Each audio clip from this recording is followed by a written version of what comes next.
भगवते वासुदेवाय।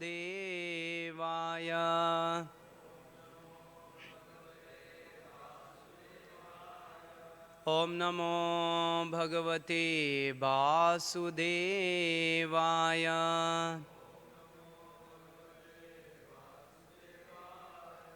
ओम नमो भगवते वासुदेवाय।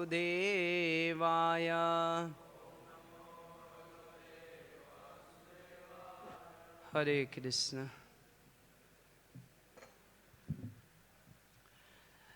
यदा संहर्ते चायं कूर्मं गानेव सर्वसा इंद्रियाणि इंद्रियार्थेभ्यस् तस्य प्रज्ञा प्रतिष्ठिता। यदा संहर्ते चायं कूर्मं गानेव सर्वसा इंद्रियाणि इंद्रियार्थेभ्यस् तस्य प्रज्ञा प्रतिष्ठिता। यदा संहर्ते चायं कूर्मं गानेव सर्वसा इंद्रियाणि इंद्रियार्थेभ्यस् तस्य प्रज्ञा प्रतिष्ठिता। बोलिए। यदा संहर्ते चायं कूर्मं गानेव सर्वसा इंद्रियाणि इंद्रियार्थेभ्यस् तस्य प्रज्ञा प्रतिष्ठिता। यदा संहर्ते चायं कूर्मं गानेव सर्वसा इंद्रियाणि इंद्रियार्थेभ्यस्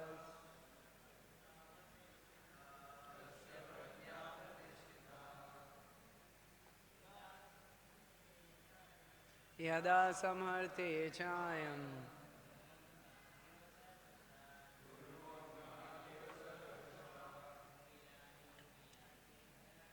इंद्रियाणि इंद्रियार्थेभ्यस्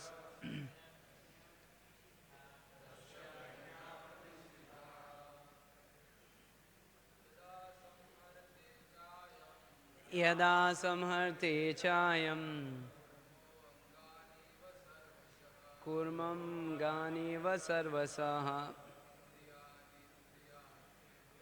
इंद्रियाणि इंद्रियार्थेभ्यस् तस्य प्रज्ञा प्रतिष्ठिता। कोई और बोलेंगे?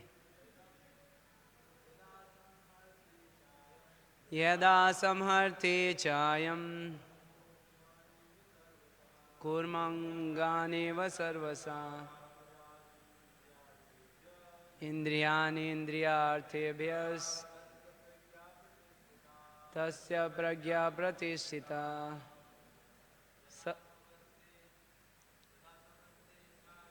यदा संहर्ते चायं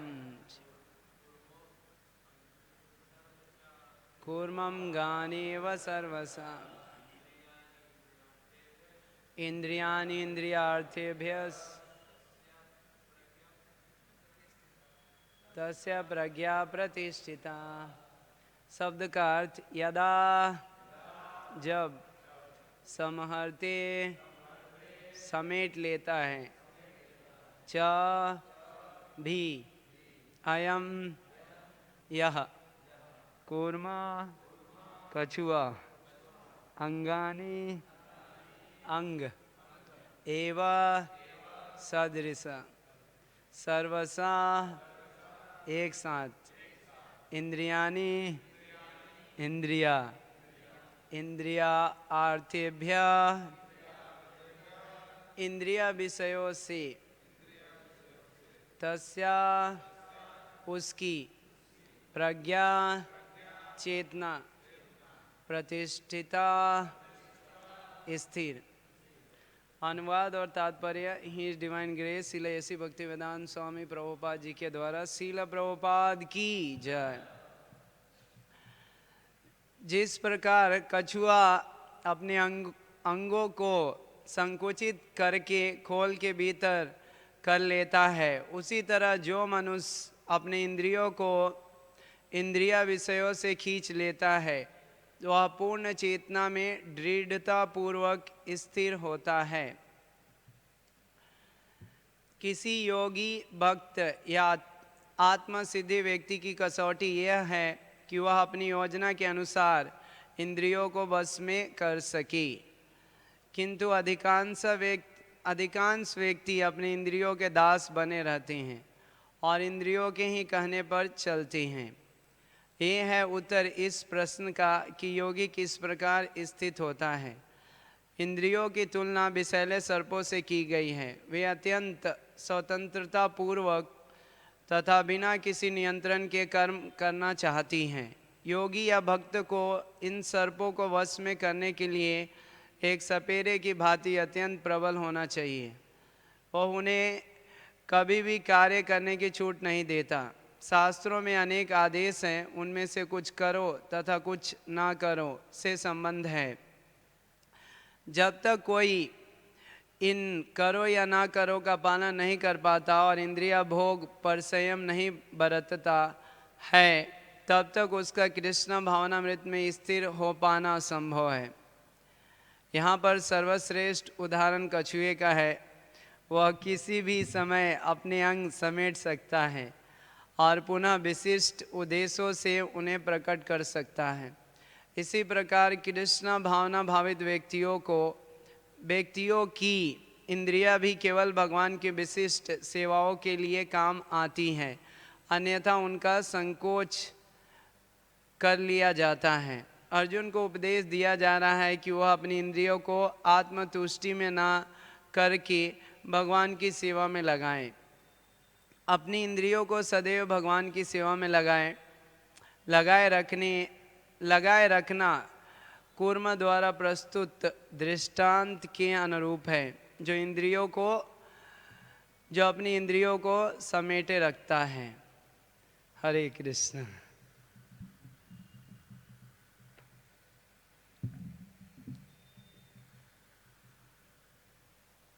तो कुछ ही दिनों में वर्ल्ड होली नेम वीक आ रहा है, तो थोड़ा बहुत भगवान के दिव्य नाम के बारे में चर्चा करेंगे और उसके बाद इस श्लोक पे थोड़ा विचार करेंगे।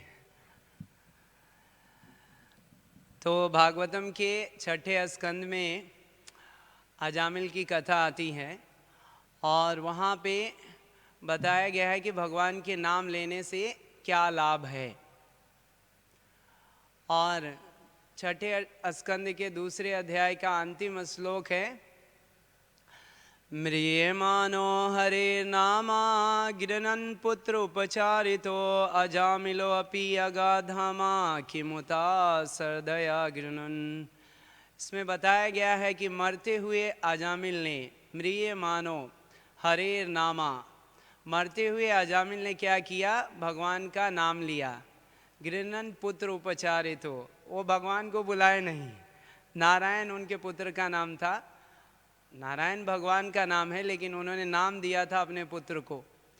और फिर उन्होंने क्या किया? मरते हुए अपने पुत्र का नाम का उच्चारण किया, हालांकि वो भगवान का नाम है नारायण। और वैसे स्थिति में भगवान के नाम को उन्होंने उच्चारण किया तो क्या हुआ? उनका उद्धार हो गया। तो जो व्यक्ति श्रद्धा यानी विश्वास के साथ अगर भगवान कृष्ण के नाम लेते हैं तो उनका गति क्या होगा हम कल्पना भी नहीं कर सकते। तो मैं एक प्रवचन सुन रहा था, तो एक सीनियर भक्त बता रहे थे कि भगवान के नाम लेने से 4 चीज़ होता है। पहला वो बोले कि भगवान के नाम लेते हैं तो हमें भक्तों का संग मिलता है। और दूसरा वो बताए भगवान के नाम लेने से क्या फ़ायदा है, वो है कि हमें आध्यात्मिक ज्ञान मिलता है। तीसरा, जब हम भगवान के नाम लेते हैं तो हमें भगवान की सेवा में लगने का मौका मिलता है, यानी कि हम भगवान की सेवा में लगते हैं। और चौथा, भगवत धाम जाते हैं भगवान के नाम लेने से। तो ये अजामिल के प्रसंग में देखने को मिलता है कि जब वो भगवान के नाम लिए नारायण, तो विष्णु दूत आए थे, तो अजामिल को भगवान के भक्तों का संग मिला। और उसी प्रसंग में हमें ये देखने को मिलता है कि विष्णु दूत और यमदूतों के बीच में कॉन्वर्सेशन हुआ, वार्तालाप हुई, और विष्णु दूतों ने भगवान के नाम की महिमा का गुणगान किया, भगवान के नाम की महिमा बताया कि कैसे अगर कोई व्यक्ति भगवान का नाम लेता है तो इतने पापों से मुक्त हो जाता है कि उतना वो कर भी नहीं सकता। तो बहुत बड़ा डिस्कशन था। तो उस समय अजामिल को आध्यात्मिक ज्ञान भी मिला।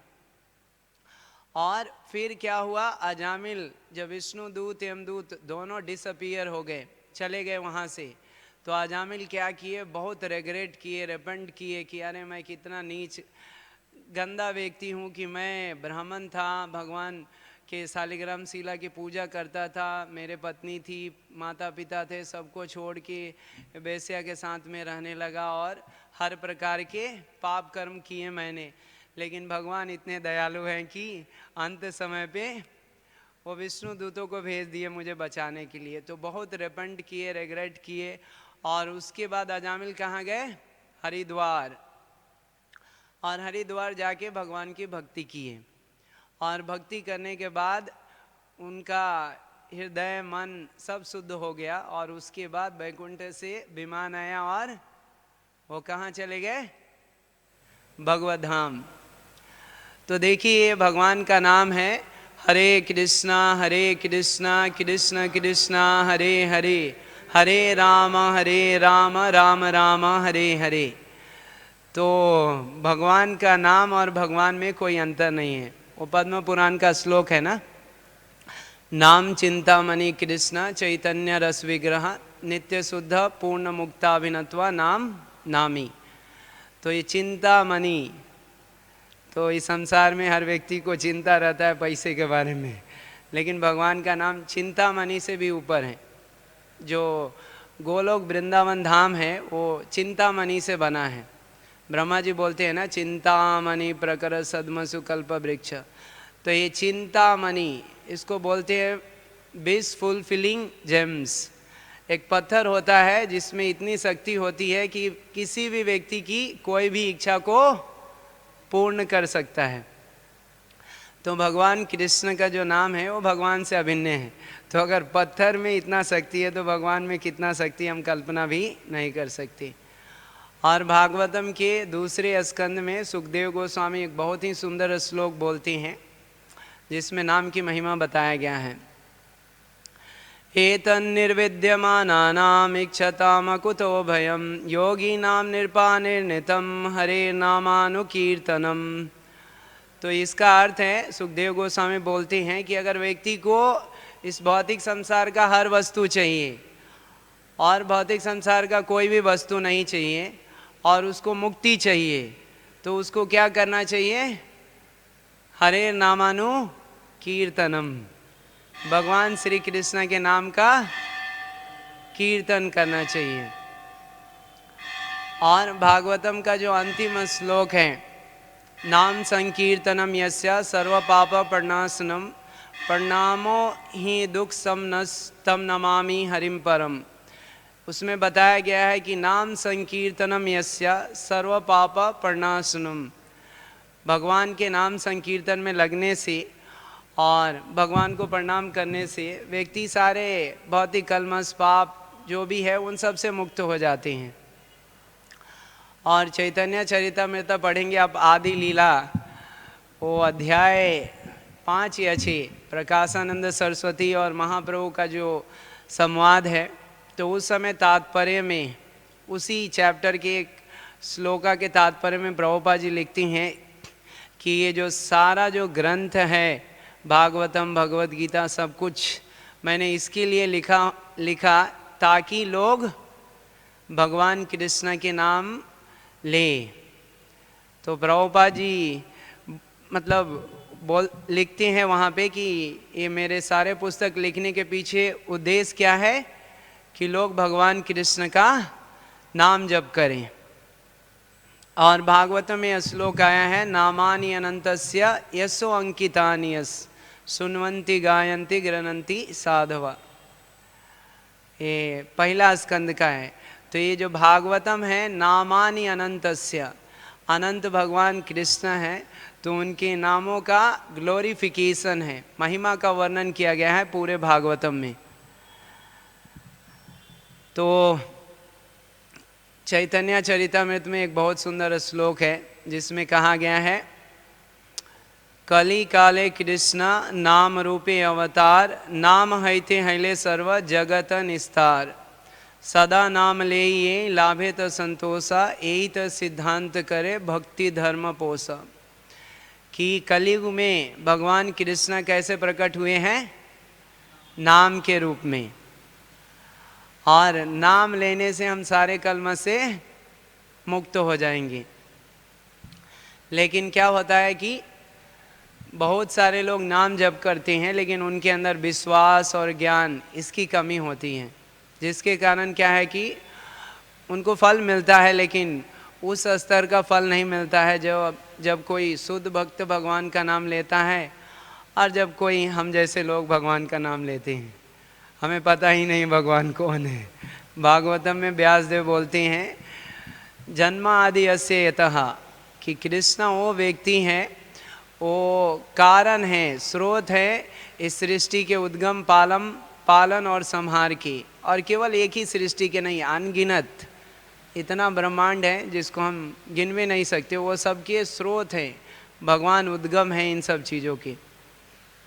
तो भगवान को समझना कोई साधारण बात नहीं है। तो क्या है कि अभी थोड़ा चर्चा करेंगे इस भगवत गीता के इस श्लोक के बारे में। तो देखिए यहाँ पे भगवान स्थित प्रज्ञा के लक्षण बता रहे हैं।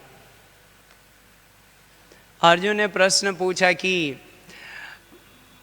स्थित प्रज्ञा के कौन है? स्थित प्रज्ञा से का भाषा समाधि अस्तस्व केशवा, स्थित धी किम प्रभासीत किम आसीत ब्रजीत किम। तो अर्जुन ने 4 प्रश्न पूछे कृष्ण से कि ये जो स्थित प्रज्ञा है वो कौन है। तो देखिए वो व्यक्ति जो अपने आत्मा में स्थित है उसको बोलते हैं स्थित प्रज्ञा। तो आत्मा में कौन स्थित होते हैं? स्थित प्रज्ञा। और क्या होता है कि स्तर बताया गया है। पहले होता है कि इंद्रियों का स्तर होता है, उसके ऊपर होता है मन का स्तर, उसके ऊपर होता है बुद्धि का, उसके ऊपर अहंकार, और उसके ऊपर आत्मा। तो आत्मा बना है सबसे ऊपर रहने के लिए, इंद्रिया मन बुद्धि और अहंकार के ऊपर रहने के लिए। लेकिन आत्मा अभी क्या हो गया है, इतना नीचे स्तर पे आ गया है कि वो इंद्रियों के दास बन गया है, गुलाम बना हुआ है। तो स्थित प्रज्ञा वो व्यक्ति हैं जो क्या है कि अभ्यास करके, यानी कि योगा अभ्यास करके वो अपने मन इंद्रियों के स्तर से ऊपर गए हैं और आत्मा के स्तर पे हैं। और वो आत्मा के स्तर से क्या करते हैं? मन इंद्रिया बुद्धि अहंकार सबको कंट्रोल करते हैं। तो ये जो भगवत गीता है इसके 4 विभाग हैं और इसका संक्षिप्त रूप है गीता। तो पहला है जी, जी मीन्स गुरु। तो देखिए अर्जुन गीता के पहले अध्याय में दुविधा में थे, कंफ्यूज थे, और क्या है कि वो बहुत सारा कारण दे रहे थे कि मैं युद्ध नहीं करूँगा, और अंततः वो बोलते हैं कि मुझे पता नहीं है कि मुझे करना क्या है। जय जय श्री श्री गौरनिताय भगवान की जय, श्री श्री राधा रास बिहारी भगवान की जय, श्री श्री सीताराम लक्ष्मण भक्त हनुमान जी की जय। तो अर्जुन गीता के दूसरे अध्याय के 7वें श्लोक में बताते हैं कि मैं कंफ्यूज हूँ। ना चैतद विद्म कतरन्नो गरियो यद्वा जयम यदिवा ना जयु यन्येव हत्वा ना जिजी बिसामास ते अवस्थिता प्रमुखे धातराष्ट्र। तो बोलते हैं कि धृतराष्ट्र के बच्चे मेरे सामने खड़े हैं और मुझे पता नहीं है क्या करना है, लड़ाई करूं या नहीं करूं। तो उस समय अर्जुन क्या बोलते हैं, कार्पण्य दोष उपहता स्वभाव, कि मैं कंफ्यूज हूँ और शिष्याते हम साधिमाम तोम प्रपन्नम, मैं आपको गुरु मानता हूँ और आपका शरण लेता हूँ, तो आप मुझे क्या करो, ज्ञान दो।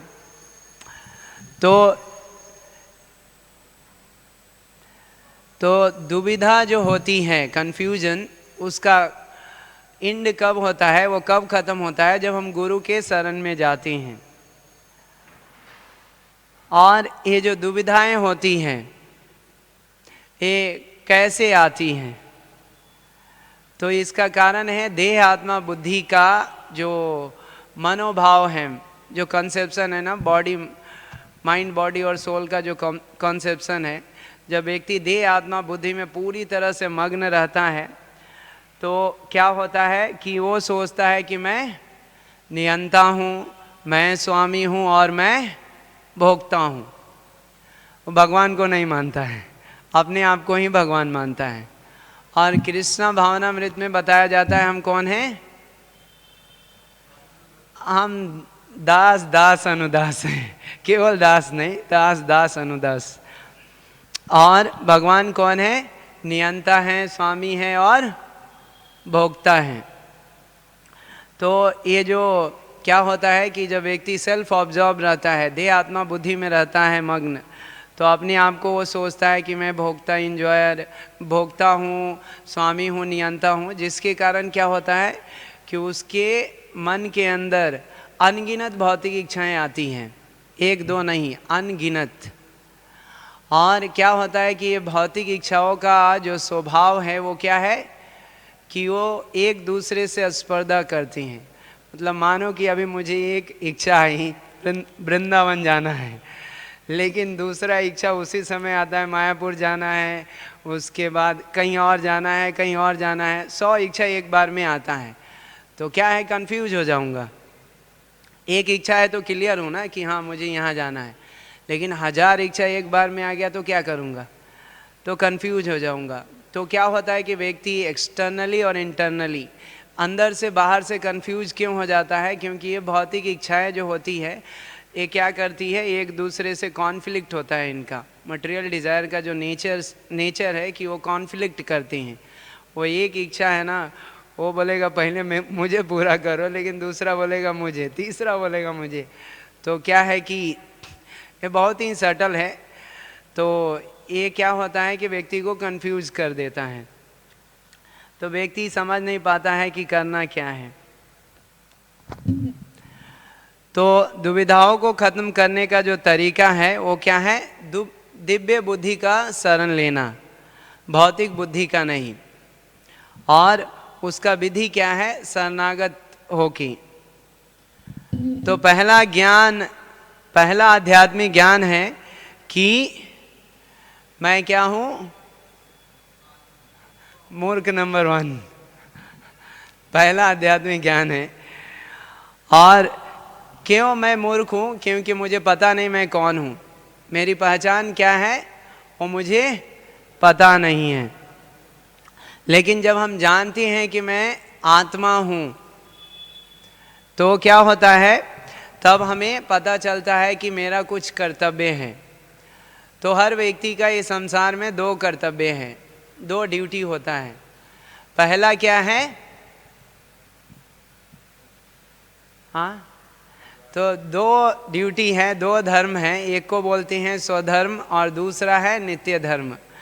एक को बोलते हैं बॉडी माइंड, सॉरी, ये शरीर है, तो शरीर को मेंटेन करने के लिए हमें क्या करना होता है, कुछ कार्य करना पड़ेगा, रोटी कपड़ा मकान चाहिए ना, परिवार वाले हैं उनको भी पालन करना है। तो शरीर का एक धर्म होता है, उसको बोलते हैं स्वधर्म।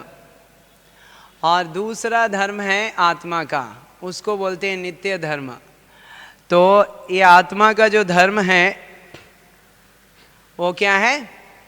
भगवान कृष्ण का नाम लेना, उनकी सेवा करना, उनको याद करना और गीता भागवत का श्रवण करना। तो ये आत्मा का धर्म है।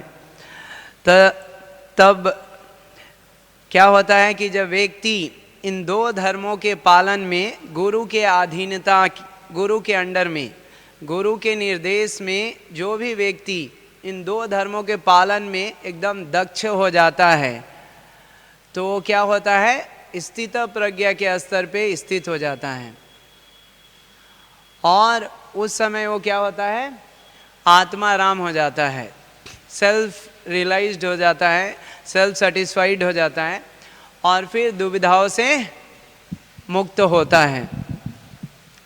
तो क्या है कि जब हमारे जीवन में दुविधाएं आती हैं, क्या हुआ? तो क्या है कि हम चाहते हैं उसको रिजॉल्व करना या उसको ख़त्म करना, लेकिन इतना आसान नहीं है, बहुत समय लगता है। तो कृष्ण भगवान ये गीता के, ये संक्षिप्त रूप मैंने बताया पूरा भगवत गीता के दूसरे अध्याय का, कि कैसे हम दुविधा में है, क्योंकि देह आत्मा बुद्धि में हमारी चेतना पूरी जकड़ी हुई है। और जब हम गुरु के शरणागत होते हैं तो क्या है? गुरु हमें आध्यात्मिक ज्ञान देते हैं, गुरु हमें बताते हैं कि आप कौन हो, आप शरीर नहीं हो, आप आत्मा हो। और वो आत्मा क्या है कि अभी इस शरीर में है, तो शरीर को नेग्लेक्ट नहीं कर सकती, शरीर को भी रखना पड़ेगा, क्योंकि क्या है कि आत्मा इसके अंदर है। तो आपको दो कर्तव्य निभाना है, एक तो शरीर के प्रति और एक आत्मा के प्रति। और गुरु के निर्देश में इन दोनों कर्तव्य को अगर अच्छे से करते हैं तो आप क्या हो जाते हो? स्थित प्रज्ञा बन जाते हो, आप आत्मा के स्तर पे आते हो और फिर आप क्या है कि सारे दुविधाओं से मुक्त हो जाते हो, कोई कन्फ्यूजन नहीं रहता है। तो अभी हम सब कंफ्यूज हैं कि नहीं? अभी क्या है कि हर व्यक्ति कंफ्यूज है। भले हमें पता चल गया है भगवान श्री कृष्ण हैं और क्या है कि भगवान को प्राप्त करने का विधि है भक्ति करना, लेकिन फिर भी क्या है कि हमारे जीवन में जब समस्याएं आती हैं तो हम भूल जाते हैं कि करना क्या है आगे। दूसरा कुछ नहीं करना है, बस भगवान का नाम लेना है, भगवान का शरण लेना है और आगे बढ़ते जाना है। तो ये भगवान श्री कृष्ण गीता के दूसरे अध्याय में 39 नंबर श्लोक में बुद्धि योग के बारे में बताती हैं। ऐसा ते अभिहिता सांख्य बुद्धि योगा तो इमाम सुनो। तो ये बुद्धि योगा का वर्णन भगवान श्लोक 39 से 41 तक करते हैं, जिसमें वो बुद्धि योगा का स्वभाव बताते हैं। और ये जो दिव्य चेतना है उसका अर्थ है कि व्यक्ति आत्मा के स्तर पे स्थित है, क्योंकि आत्मा के अंदर दिव्य गुण होते हैं, ये शरीर के अंदर नहीं। शरीर तो डेड मैटर से बना हुआ है, तो शरीर में कोई गुण नहीं होते हैं। और क्या है कि जो आत्मा के स्तर को प्राप्त करने की विधि है उसको भगवान श्री कृष्ण बोलते हैं बुद्धि योगा, और प्रभुपाद जी बोलते हैं वो क्या है? भक्ति योगा। क्यों? क्योंकि 10वें अध्याय में भगवान क्या बोलते हैं? तेषां सतत युक्ता नाम भजताम प्रीति पूर्वकम। जो क्या है कि मेरे भजन में सतत लगा हुआ है, निरंतर, तो ददामि बुद्धि योगम तम, भगवान उसको इंटेलिजेंसी देती हैं। ए नमाम उपयांति थी, तो मेरे पास आ जाता है। तो ये जो बुद्धि योगा है ये भक्ति योगा ही है। और श्लोक 42 से 53 में कृष्ण बताते हैं कि कैसे हम दिव्य चेतना को प्राप्त कर सकते हैं। और यहाँ कृष्ण है ना, ये जो श्लोक 58 है उसके पहले भगवान भेद करते हैं कि कैसे जो सामान्य कार्यकलाप होता है और जो बुद्धि योग है,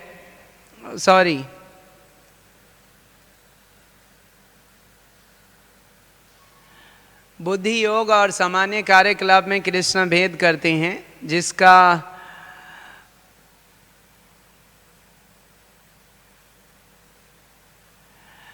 तो सामान्य जो कार्यकलाप है और जो बुद्धि योग है उसमें क्या अंतर है वो भगवान बता रहे हैं।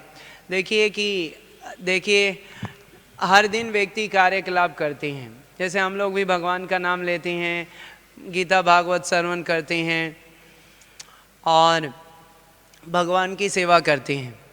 तो हमारा उद्देश्य क्या है?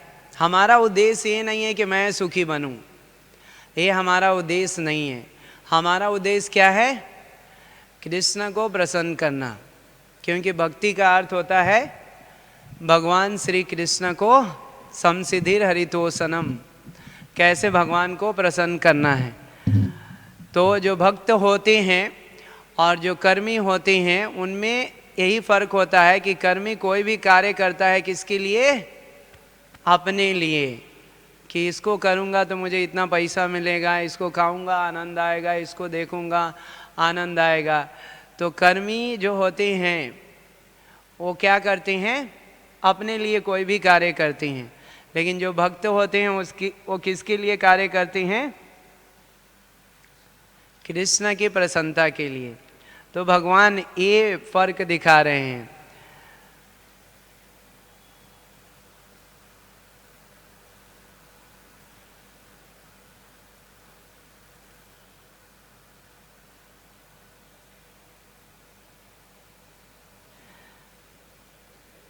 तो भगवान कृष्णा जब ये बता रहे हैं बुद्धि योगा के बारे में कि कैसे जो व्यक्ति बुद्धि योगा में लगते हैं तो वो क्या करते हैं? मेरी प्रसन्नता के लिए कार्य करते हैं, अपनी प्रसन्नता के लिए नहीं। तो अर्जुन जानना चाहते हैं कि कौन है भाई जो आपकी प्रसन्नता के लिए कार्य करते हैं, क्योंकि संसार में 99.9% लोग ऐसे हैं जो मुझे क्या मिलेगा अपने लिए कार्य करते हैं, भगवान के लिए नहीं।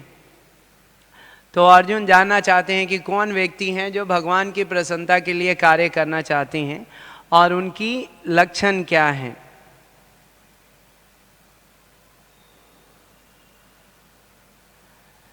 देखिए हम सुनते हैं कि हमें दिव्य चेतना वाला स्तर प्राप्त करना चाहिए, हमें आत्मा के स्तर पे स्थित होना चाहिए। लेकिन हमें आत्मा के स्तर पे स्थित होना चाहिए, क्योंकि हम शरीर नहीं, हम आत्मा हैं। तो कैसे हम आत्मा के स्तर पे जाएं?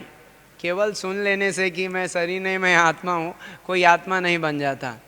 उसके लिए प्रोसेस है, विधि विधान है। अगर आप उसको पालन करेंगे तो ही आत्मा के स्तर पे जा सकते हो, जो भगवान बता रहे हैं।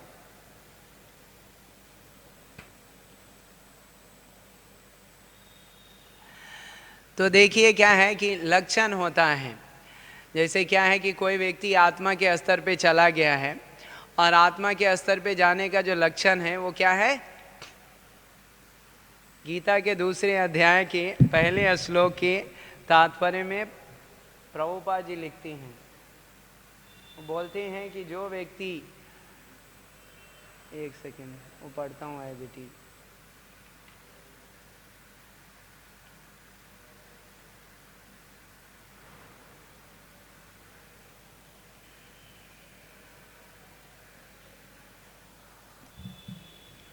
यह अध्याय हमें भौतिक शरीर तथा आत्मा के विश्लेषिक अध्ययन द्वारा आत्म साक्षात्कार का उपदेश देता है, जिसका व्याख्या परम अधिकारी भगवान कृष्ण द्वारा की गई है।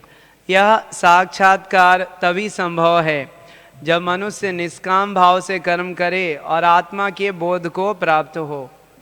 तो आत्मा के स्तर पे जाने का तरीका, विधि विधान प्रभुपाद जी क्या बता रहे हैं? निष्काम भाव से कर्म करना है, फल की इच्छा नहीं होनी चाहिए। क्या है कि अगर फल की इच्छा करेंगे तो क्या हो जाएगा? वो फ्रूटिव एक्टिविटी हो जाता है, कर्म कांड। और आत्मा निष्काम भाव से कर्म करे और आत्मा के बोध को प्राप्त हो। तो एक तो कर्म करना है डिटैच होके, किसी भी चीज़ से आसक्त नहीं होना है, और हमेशा ये ज्ञान होना चाहिए कि मैं शरीर नहीं मैं आत्मा हूँ।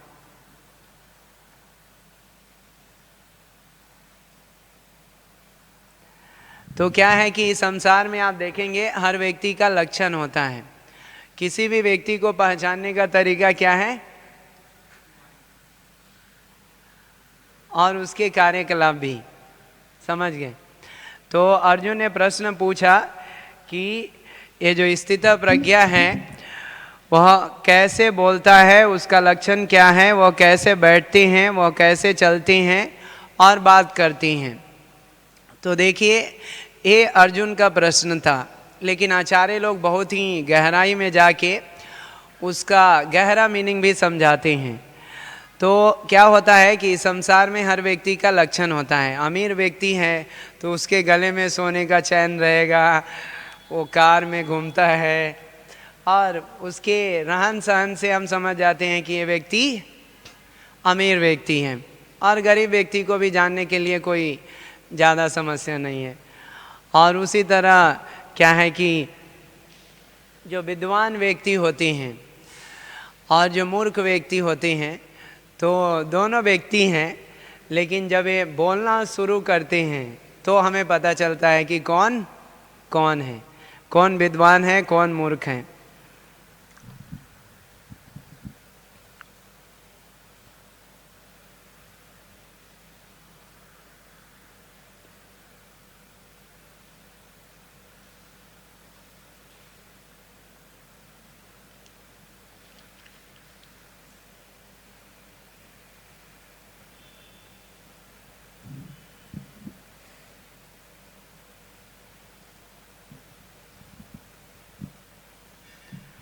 तो देखिए क्या है कि ये जो लक्षण होते हैं वो मेरे अंदाज से 26 या 25 हैं जो वैष्णव के लक्षण हैं। और ये स्थित प्रज्ञा जो हैं आत्मा में स्थित व्यक्ति, तो उनके भी लक्षण यहाँ पे बताया गया है। अर्जुन तो पूछे हैं कि कैसे बोलते हैं, कैसे बैठते हैं, कैसे चलती हैं और कैसे बात करती हैं, लेकिन आचार्य लोग बताते हैं कि उसका जो गहरा अर्थ है वो है कि कैसे क्या होता है कि जो स्थित प्रज्ञा व्यक्ति होता है तो हर परिस्थिति में सुख हो, दुख हो, ठंडी गर्मी, मान अपमान, कुछ भी रहने दो, संभाव रहता है, मतलब विचलित नहीं होता है। हमारे जीवन में क्या है कि अभी बारिश में भीग जाएंगे, तबीयत खराब हो जाएगी, भगवान का नाम भी नहीं ले पाएंगे, लेकिन उनका स्थिति ऐसा नहीं होता है। वो क्या है कि कुछ भी होने दो। हरिदास ठाकुर बोले कि अगर मेरे शरीर को टुकड़े टुकड़े भी कर दिए ना, तो हर टुकड़ा से क्या नाम आएगा? हरे कृष्णा कृष्णा कृष्णा हरे हरे, हरे राम राम राम हरे हरे। तो ये लोग हैं स्थित प्रज्ञा। हरिदास ठाकुर तो परमहंस हैं, लेकिन मैं बता रहा हूँ एक उदाहरण कि कैसे ये लोग क्या है कि किसी भी परिस्थिति में कभी भी विचलित नहीं होते हैं। तो ये कोई साधारण स्तर नहीं है। क्या है कि जैसे पीएचडी आपको पढ़ाई करना है, तो ऐसा नहीं है कि आप सुन लिए और आपको पीएचडी का डिग्री मिल गया, नहीं, उसके लिए बहुत प्रोसेस है, टाइम लगता है, और वो एक दिन में नहीं होता है। तो उसी तरह ये जो स्थित प्रज्ञा वाला है, तो ये भी बहुत हाईएस्ट स्टेज है। जैसे भगवान आगे बोलते हैं, ब्रह्म भूत प्रसन्न आत्मा न सोचती न कांक्षति सम सर्वेषु भूतेषु मद्भक्ति लभते परम। तो जो व्यक्ति ब्रह्मभूत स्टेज पे आ जाता है, यानी ब्रह्म मतलब आत्मा के स्तर पे आ गया है, तो सोचती कांक्षति मतलब वो दोनों गायब है उसके अंदर से। लैमेंटेशन और हैंकरिंग जो होता है, मेरे पास था कुछ चला गया, तो शोक करते रहते हैं लोग, वो ख़त्म हो जाता है। और जो नहीं है उसके लिए दिन रात भागते रहते हैं, हैंकरिंग, तो ये दोनों खत्म हो जाता है। सम सर्वेषु भूतेषु, सबको समान देखती हैं। विद्या विनय संपन्ने ब्रह्मणि गवि हस्तिनी सुनी चैव स्वपाके च पंडिता समदर्शिना। जो पंडित है सच में वो सबको समान देखता है, क्योंकि आत्मा देखता है हर व्यक्ति के हृदय में है। समझ गए? वो ये शरीर नहीं देखेगा जो हड्डी मांस खून से बना हुआ है, स्त्री पुरुष गाय बैल, वो ये नहीं देखता है। वो क्या देखता है? आत्मा। 3-4 दिन पहले प्रभुपाद जी बोल रहे थे सुबह सुबह कि जो पंडित होते हैं वो क्या देखते हैं? आत्मा। तो वो पंडित बनने के लिए भी बहुत समय लगेगा। केवल सुनने से क्या है कि हमें एक आइडिया मिलता है, हमें ज्ञान मिल गया, लेकिन वो ज्ञान को अगर हम जीवन में प्रैक्टिस करते हैं, अभ्यास करते हैं, तो उससे साक्षात्कार होता है। और भक्ति क्या है, बहुत ही ग्रेजुअल प्रोसेस है। ऐसा नहीं है कि एक क्षण में हम शुद्ध भक्त बन जाएंगे। एक भक्त बता रहे थे कि बहुत सारे लोग क्या हैं, ओवरनाइट गोस्वामी बनना चाहते हैं रातों रात गोस्वामी बनना है उनको, जो कभी पॉसिबल ही नहीं है। हकीकत में गोस्वामी कोई नहीं बन सकता, समझिए। हम क्या है कि एट बेस्ट उनके फुट स्टेप्स को फॉलो करने का प्रयास कर सकती हैं बस। अगर हम 3-4 दिन 1 घंटा सोए अगर 24 घंटे में ना, तो 5वें दिन क्या होगा पता नहीं। अगर रघुनाथ दास गोस्वामी के जैसा अगर 5 ड्रॉप बटर मिल्क पीते हैं 2 दिन ही, तीसरा दिन क्या होगा पता नहीं। तो क्या है कि ये लोग जो हैं ये हमें इंस्पिरेशन देने के लिए हैं, हमें प्रेरणा देने के लिए है कि देखो हम आपके आचार्य हैं और हम किस स्तर पे थे और हमने कैसे अपने जीवन को जिया। ये क्या है कि एक टॉप मोस्ट स्टैंडर्ड बोल सकती हो हमारे लिए कि हमारे आचार्य इतने महान हैं, हम उन पे गर्व कर सकते हैं कि देखो कितने महान हैं कि उन्होंने भौतिकता से इतना डिटैच हो गए कि जिस खाने के लिए हम प्लेट लेके भागते हैं सुबह सुबह, रघुनाथ दास गोस्वामी वो सोचते थे 4-5 ड्रॉप बटर मिल्क क्या है, एसेंस ग्रेटिफिकेशन है, ये इंद्रिय तृप्ति है मेरे लिए। तो कितने महान थे कि वो सोना खाना ये सब को भोग विला मतलब भौतिक कार्यकलाप मानते थे, बस वो लोग भगवान के भजन में मग्न थे। तो क्या है कि ये सब जो स्तर है वो हम कभी नहीं प्राप्त कर सकते हैं, लेकिन हम प्रयास कर सकते हैं उनके चरण कमलों को फॉलो करने का, उनके फुट स्टेप्स को फॉलो करने का। तो ये प्रयास करेंगे तो उसमें ही सफलता हो जाएगी, समझ गए। तो जो व्यक्ति प्रयास करना छोड़ देता है वो हार गया, जो व्यक्ति प्रयास कर रहा है वो सफलता प्राप्त करेगा। रूप गोस्वामी बोलते हैं ना कि आशा, होप, वो 64 जो वैष्णव भक्ति के लक्षण है उसमें वो बताते हैं कि व्यक्ति को आशा रखना चाहिए कि भगवान आज नहीं तो कल कृपा जरूर करेंगे। तो क्या है कि हर व्यक्ति का स्तर होता है। तो गोस्वामी लोग हैं वो शुद्ध भक्त हैं, मंजरी हैं, तो हम और आप कोई भी व्यक्ति उनका नकल नहीं कर सकता, लेकिन क्या है कि हम प्रयास कर सकते हैं उनके फुट स्टेप्स को फॉलो करने के लिए। वो 22 घंटा जब करते थे तो हम कम से कम 2 घंटा तो कर सकते हैं ना। वो हमेशा भगवान के चिंतन में मग्न रहते थे, तो हम कुछ समय तो मग्न हो सकते हैं ना। तो देखिए क्या है कि 2 उदाहरण मुझे याद आया, ये स्थित प्रज्ञा वाला। ये लोग क्या है कि स्थित प्रज्ञा से भी ऊपर है, लेकिन एग्जाम्पल क्या है थोड़ा मैच हो रहा है इसके लिए बोल रहा हूँ। एक बार पुंडरिक विद्यानिधि वो आए थे नवद्वीप में। महाप्रभु एक दिन बोल रहे थे पुंडरिक बाप, पुंडरिक बाप। और पुंडरिक विद्यानिधि रहते थे कहाँ, सिलहट बांग्लादेश में रहते थे। तो पुंडरिक विद्यानिधि वृषभानु जी हैं कृष्ण लीला में, राधा रानी के पिता। तो पुंडरिक विद्यानिधि आए थे कहाँ, नवद्वीप में। और वो ये थे बहुत ही पैसे वाले परिवार से थे, जमींदार थे। और वो एकदम रेशम बिछाया हुआ गद्दे पे सो रहे थे। 2 लोग चामर हिला पंखा कर रहे थे, पान चबा रहे थे और नौकर लोग थे। और मुकुंद दत्त वो गदाधर पंडित को बोले कि चलो एक महान वैष्णव आए हैं, आपको मिलना है। तो बोले हाँ, महान वैष्णव से तो पहले मिलना है। तो आए तो मुकुंद दत्ता और गदाधर पंडित दूर से देखे, तो गदाधर पंडित देखे कि अरे ऐसे गद्दे बेड पे सोए हुए हैं, पंखा कर रहे हैं, पान चबा रहे हैं। तो वो सोचने लगे कि अरे मुकुंद दत्ता कहाँ लेके आ गए मुझे, ये व्यक्ति तो विषय लग रहा है। तो क्या है कि वो अपने मन में ऐसा विचार कर रहे थे। तो मुकुंद दत्ता समझ गए और उन्होंने भागवतम का एक श्लोक बोला, अहो बकियम स्तनकालकूटम जिघाम सयापायदपि असाधवी लेभे गतिम धात्रिमुचितम ततो अन्यम कम वा दयालुम शरणम ब्रजेमा। यह श्लोक उद्धव जी बोलते हैं। और इसमें बताया गया कि कैसे भगवान कृष्णा को मारने के लिए पूतना आई थी और वो जहर पिला के भगवान को मारना चाहती थी, लेकिन भगवान इतने दयालु है कि जो मारने के लिए आई है उसको माँ की गति दे दी है, वो भी आध्यात्मिक जगत में। तो उद्धव जी ये श्लोक बोलते हैं भागवतम के 3रे स्कंद में विदुर जी को। और ये श्लोक जब मुकुंद बोले तो जो पुंडरीक विद्यानिधि थे वो दिव्य क्या बोलते हैं एक्सटेसी में चले गए, दिव्य आनंद में, और एकदम पागल की तरह वो सब कुछ तोड़ने फोड़ने लगे। 2-4 लोग उनको पकड़ने आए, कोई भी पकड़ नहीं पाया, और वो फिर कृष्ण को याद कर रहे थे, रो रहे थे, और दिव्य प्रेम के जो सिम्टम्स है वो सब एग्जिबिट करने लगे। तो गदाधर पंडित समझ गए कि ये महान भक्त है।